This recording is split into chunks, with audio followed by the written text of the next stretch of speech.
gihe cyiza cyo gusaba urajya uhora umpumuriza, ugeze aho ngera iwacu nzataha nzamuwe mu bicu, mbwa ibihembo by'abera nibyo bizaramba iteka, ubwo nibwo nzasezera ku bihe byiza byo gusenga.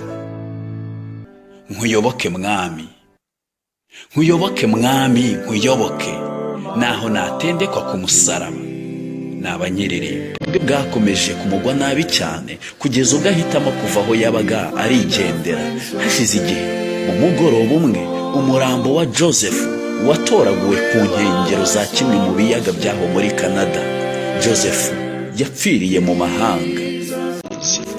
Nimbona amahoro yomboka nk'uruzi, nimbona amahoro yomboka nk'uruzi, naho naba mfite ishavu ukomba kose njya nkunda kuvuga nti nguwe neza mu mutima.